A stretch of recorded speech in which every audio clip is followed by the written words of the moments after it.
에베소서 6장 10절로 20절까지의 말씀, 우리 다 같이 한 목소리로 합독하겠습니다. 끝으로 너희가 주 안에서와 그 힘의 능력으로 강건하여지고 마귀의 간궤를 능히 대적하기 위하여 하나님의 전신갑주를 입으라. 우리의 씨름은 혈과 육을 상대하는 것이 아니요 통치자들과 권세들과 이 어둠의 세상 주관자들과 하늘에 있는 악한 영들을 상대함이라. 그러므로 하나님의 전신갑주를 취하라. 이는 악한 날에 너희가 능히 대적하고 모든 일을 행한 후에 서기 위함이라. 그런즉 서서 진리로 너희 허리띠를 띠고 의의 호심경을 붙이고 평안의 복음이 준비한 것으로 신을 신고 모든 것 위에 믿음의 방패를 가지고 이로써 능히 악한 자의 모든 불화살을 소멸하고 구원의 투구와 성령의 검 곧 하나님의 말씀을 가지라. 모든 기도와 간구를 하되 항상 성령 안에서 기도하고 이를 위하여 깨어 구하기를 항상 힘쓰며 여러 성도를 위하여 구하라. 또 나를 위하여 구할 것은 내게 말씀을 주사 나로 입을 열어 복음의 비밀을 담대히 알리게 하옵소서 할 것이니 이 일을 위하여 내가 쇠사슬에 매인 사신이 된 것은 나로 이 일에 당연히 할 말을 담대히 하게 하려 하심이라. 아멘. 예수 그리스도의 죽으심과 부활하심이 2000년 전 예루살렘 동서쪽 언덕에 있는 고개에서 있었습니다. 그 고개를 우리는 골고다 언덕이라고 알고 있고 그 언덕은 지금도 있습니다. 그런데 2000년 전 그곳에서 일어난 일을 우리 중에 직접 목격한 사람도 없고 만진 사람도 없고 예수 그리스도의 보혈이라 우리가 말을 하지만 그 피를 본 적도 없고 한 방울도 우리에게 튄 적도 없습니다. 그런데 그 일이 오늘 우리 가운데에 이루어냈다라고 우리가 고백하는 일들은 엄청난 것입니다. 결국 이 말은 뭘까요? 눈에 보이는 사건 속에서 일어난 골고다 언덕에서 일이 육체적인 일, 생물학적인 일이 아니라 그 일 자체가 담고 있는 엄청난 영적인 가치, 영적인 도전, 영적인 사건이었다는 뜻이에요. 똑같은 얘기, 에덴 동산에서 아담과 하와가 동산 중앙에 있는 선악을 알게 하는 나무를 따먹는 일입니다. 우리는 선악을 알게 하는 나무를 본 적도 없고 에덴 동산이 뭔지도 무엇인지도 가본 적도 없습니다. 그런데 그 일이 모든 인류가 죄 가운데 태어나게 하는 원죄의 효시가 됩니다.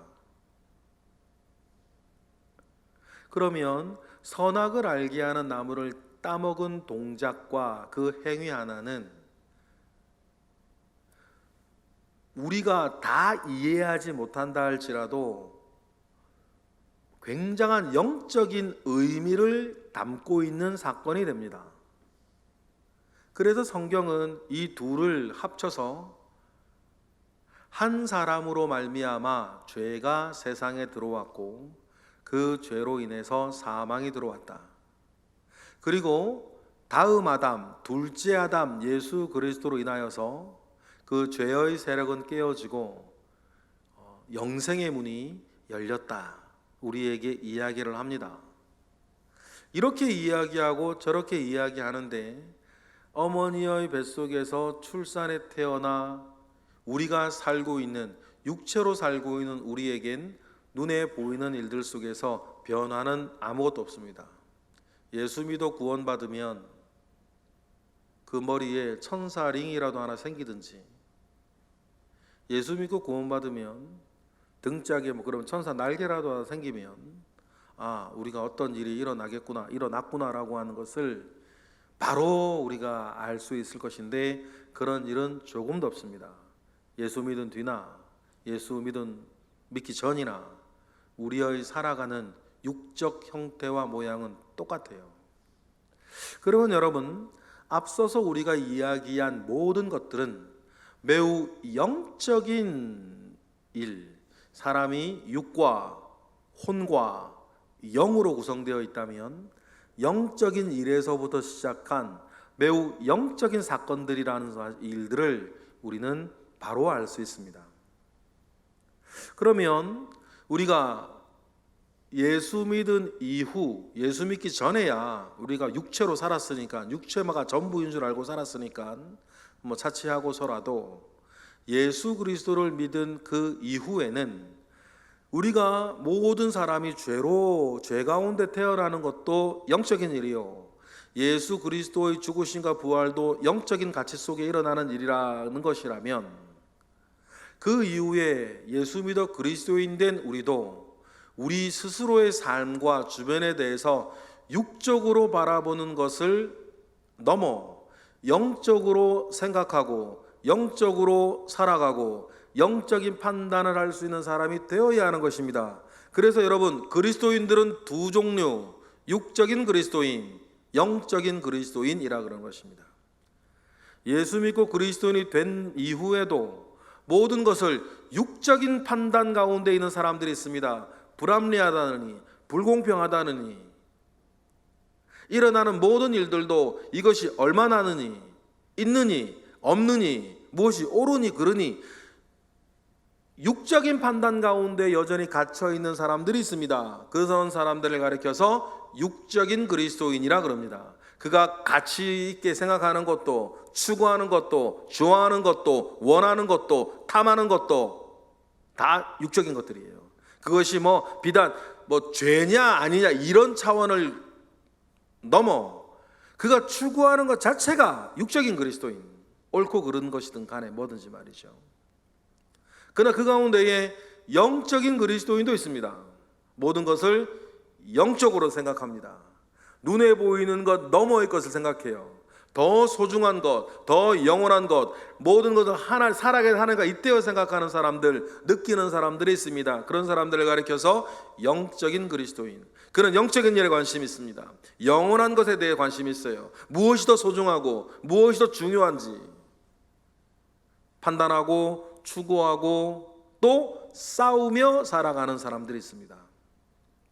오늘 우리가 읽은 에베소서 6장 10절부터의 본문은 영적인 그리스도인으로 살아가야 할 일들과 영적인 그리스도인들이 바라보는 것들과 더 소중하게 자기를 지켜나가야 할 방법들에 대한 이야기를 하고 있어요. 영적인 일에 대한 관심이 없거나 영적이지 아니한 사람들은 오늘 본문을 도무지 읽어도 이해할 수 없고 납득할 수 없고 받아들일 수 없고 알 수 없는 것들 아니겠습니까? 그런데 에베소서가 마무리되어지면서 사도 바울이 전하는 마지막 이야기, 끝으로란 이 단어 뒤로 나오는 이야기가 좀 전에 제가 설명드린 그 모든 일을 원인으로 하고 있습니다. 그래서 10절에 뭐라고 그럽니까? 우리 읽어보겠습니다. 시작. 끝으로 너희가 주 안에서와 그 힘의 능력으로 강건하여지고, 바라는 바가 있습니다. 바울이 너무나도 사랑하는 에베소 교회의 교인들에게 바라는 바가 있어서 끝으로 바라고 기도하고 권면하는 것이 있는데 뭐라는 것입니까? 강건하여지라는 것입니다. 강건하여지기를 원하는 이 마음인데 이것이 육체의 건강을 말하는 것이 아닙니다. 다시 말해 매우 영적인 이야기를 지금 하고 있는데, 강건하여지기를 바라는데 무엇으로 강건하여지는 것인가? 주 안에서와 주님의 힘의 능력으로 강건하여지기를 원한다라고 합니다. 강건하여진다라고 하는 말은 가장 쉽게 표현하면 해를 받지 않는다는 것입니다. 피해를 입지 않는다는 말이에요. 상처받지 않는다는 뜻입니다. 흔들리지 않는다는 뜻이에요. 해를 받지 않는다는 뜻인데 왜 해를 받지 않는가? 11절, 무엇으로부터 해를 받지 않는가? 어떻게 해를 받지 않는가? 11절에 결론적으로 먼저 말을 합니다. 11절, 마귀의 관계를 능히 대적하기 위하여 하나님의 전신갑주를 입으라고 합니다. 어떻게 우리가 주 안에서와 그 힘의 능력으로 강건하여질 수 있는가? 하나님의 전신갑주를 입으면 된다. 근데 하나님의 전신갑주는 왜 필요한가? 마귀의 관계가 있다는 거예요. 세월을 아끼라, 때가 악하니라 라고 에베소서에서 말씀했을 때에 우리가 살고 있는 때를 악하게 만들어가는 존재가 있다는 뜻이에요. 영적인 이야기를 하는 것입니다. 그리고 그 악한 영에 취해 살아가는 사로잡혀 살아가는 사람들이 있습니다. 그리고 이 마귀는 눈에 보이지 아니하나 우리의 생각과 마음과 주변 환경과 다른 사람들의 생각과 마음과 그 사로잡힌 사람들의 말과 행동에 의해서 계속해서 우리를 영적으로 공격합니다. 해를 받도록, 시험에 들도록, 선한 일을 행하지 못하도록, 분열하도록, 싸우도록. 그러면 눈에 보이는 사람이라면 멱살을 쥐고 싸울 것인데 바울이 말하죠. 우리의 싸움은 그러한 혈과 육의 싸움이 아니라 매우 영적인 이야기란 이야기를 하고 있어요. 여러분, 눈에 보이는 사건보다 그 뒤에 있는 악한 자를 바라보시는 안목이 있기를 바랍니다. 행여나 여러분들을 괴롭히는 사람이 있다면 그 사람과 싸우는 게 아니라 그 사람 뒤에 있는 영적인 세력을 대적하고 먼저 강한 자를 결박할 줄 아는 우리 모두가 되기를 바랍니다. 결박할 줄 알려면 그 전에는 반드시 우리가 뭐를 당하지 않아야 돼요? 해를 당하지 않아야 돼요. 그러기 위해서 하나님의 전신갑주를 입으라고 이야기하는 거죠. 사망의 음침한 골짜기를 다닌자 할지라도 해를 받지 않는 사람이 되어야 한다. 우리 11절 다시 한번 읽어볼까요? 시작. 마귀의 관계를 능히 대적하기 위하여 하나님의 전신갑주를 입으라. 이 모든 것들은 육적인 이야기가 아니라 영적인 이야기이기에 12절 시작. 우리의 씨름은 혈과 육을 상대하는 것이 아니요 통치자들과 권세들과 이 세상의 어둠의 세상 주관자들과 하늘에 있는 악한 영들을 상대하는 것이다. 여러분, 지금도 여러분도 마찬가지. 여러분, 영적인 세계에 대한 이해가 있으셔야 돼요. 사람을 상대하지 말고, 사건을 상대하지 말고, 그 뒤에 있는 통치자들과 권세들과 이 어둠의 세상 주관자들과 하늘에 있는 악한 영들을 생각하셔야 돼요. 거기에 사로잡혀 살아가고 있는 사람들을 여러분 기억하셔야 되는 것입니다. 그들을 상대하기 위해서는 하나님의 전신갑주를 취해서 입어야 되는데 이유는 13절이에요. 읽어볼까요? 시작. 그러므로 하나님의 전신갑주를 취하라. 이는 악한 날에 너희가 능히 대적하고 모든 일을 행한 후에 서기 위함이니. 그들을 대적하기 위해서 모든 일을 행한 후에 서기 위한 것, 승리하기 위해선 필요하다는 거죠. 그러면서 14절부터 전신의 갑주가 무엇인지에 대해서 쭉 설명을 해주세요. 마치 중세시대 기사들의 갑옷 설명하듯이. 14절 먼저 읽어보겠습니다. 시작. 그런즉 서서 진리로 너희 띠를 띠고 의의 호심경을 붙이라. 진리로 너희 허리띠를 띠라. 하나님의 말씀으로 중심 잡으라는 거예요. 의의 호심경을 붙이라. 용기를 가지라. 죄로부터 멀리하고 의로운 일을 행하며 용기를 가지라는 것이고 담대히 나아가라는 것이죠. 15절 시작. 평안의 복음이 준비한 것으로 신을 신고, 그리고 가서 너희 몫을 발휘하고 너희 진가를 발휘할 수 있도록 여러분이 필요한 곳에 가라는 것입니다. 16절 읽어보겠습니다. 시작. 모든 것에 위에 믿음의 방패를 가지고 이로써 능히 악한 자의 모든 불화살을 소멸하고, 믿음의 방패를 가지고 여러분 모든 여러분들을 시험 들게 할 만한, 상처 주게 할 만한 모든 것들을 믿음으로 막아서라, 막아내라. 제가 늘 강조하지만 여러분, 어떤 시험거리라 하더라도 여러분들이 들지 않으면 지나가는 바람일 뿐. 그런데 어떻게 우리가 시험거리가 찾아와도 그 시험거리에 들지 않는가? 믿음의 방패로 막는 거예요. 여러분, 상관하지 마세요. 구애하지 않는 것입니다. 왜냐하면 우리의 주님을 향한 믿음의 방패가 있다. 17절 시작. 구원의 투구와 성령의 검 곧 하나님의 말씀을 가지라. 구원의 투구를 쓰라. 구원의 투구는 여러분, 내가 어디에 소속되어 있는지를 알게 하는 거예요. 우리로 따지면 견장, 철모 위에 붙은 계급.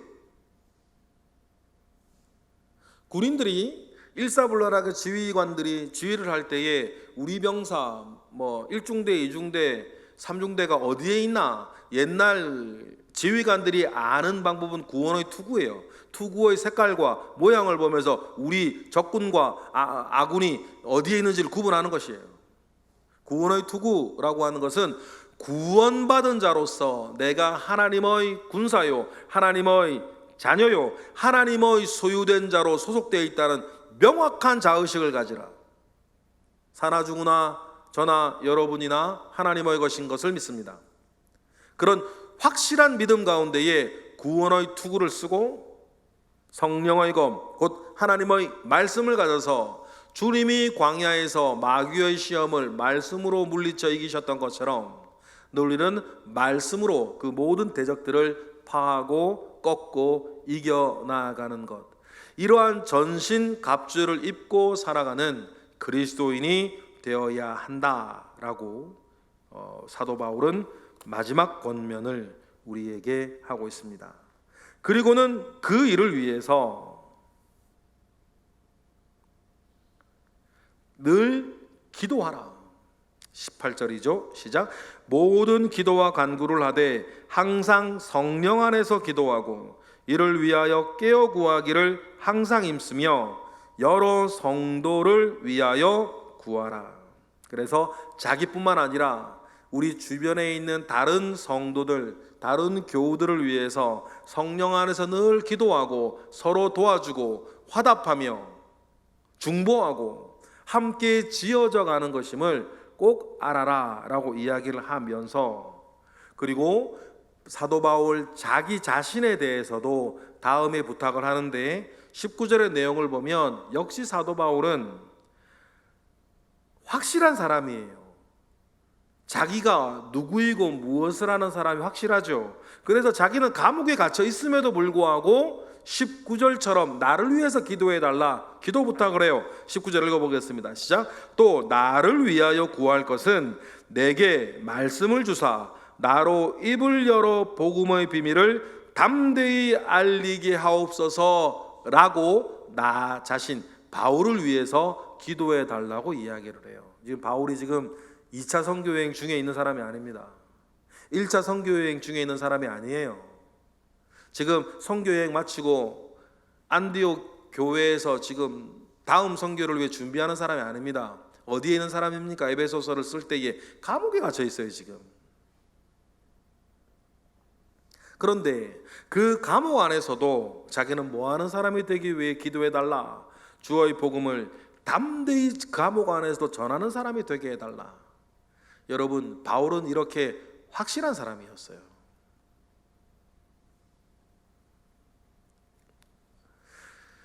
그래서 20절처럼 자기의 상황에 대해 다 부연하죠. 20절 읽어보겠습니다. 시작. 이 일을 위하여 내가 쇠사슬에 매인 사신이 된 것은 나로 이 일에 당연히 할 말을 담대히 하게 하려 하심이라. 비록 지금 자기는 쇠사슬에 매여 있다 할지라도 늘 내가 그렇게 살 수 있도록 해달라. 여러분, 이렇게 확실한 사람이 여러분 결국 행복한 사람이 되는 거예요. 여러분, 저도 그렇고 여기 계신 여러분도 그렇고 우리의 인생이 확실한 결론 가운데 서 있기를 원하고, 내가 누구이고 뭐 하는 사람인지 무엇을 바라보고 사는 사람인지 여러분 확실해졌으면 좋겠습니다. 흔들리지 않을 것이고 시험 들지 않을 것이고, 그는 담대할 것이며 평안할 것이며 언제나 자기가 할 사명이 있는 사람일 거예요. 사도 바울이 그런 사람이겠죠. 확실한 사람이 가지고 있는 능력, 평안, 성실함, 충성, 그 일관성이 여러분, 저나 여러분들이나 마지막 숨을 거둘 때까지 있는 그 사람 되기를 주님의 이름으로 축복합니다. 이런 사람을 가리켜서 복음의 사람이라는 것이고, 저도 여러분도 복음이 있으니 더 확실한 복음의 사람 되어 승리하시는 우리 모두가 되기를 주님의 이름으로 축복합니다. 기도하겠습니다. 할렐루야. 하나님, 감사와 영광을 올려드립니다. 크신 은혜 가운데에 우리가 살고 있습니다. 주여, 은혜 위에 은혜를 더하시고 우리가 다른 것에 흔들리지 아니하고 영적인 사람 되고 복음 안에 내가 어떻게 사는 사람이어야 하는지 결론을 확실하게 맺고 확실한 복음의 사람으로 영적인 그리스도인으로 살아가는 우리 모든 새벽의 기도자들 되게 하시옵소서. 이 시간 드려지는 1000번째 예물 가운데에 주님 함께 하시고, 오늘도 상번제 드리듯 새벽 제단을 쌓는 모든 이들을 주님 기억하사 주님 때를 따라 돕는 은혜 가운데 두시옵소서. 예수 그리스도의 이름으로 기도드렸나이다. 아멘.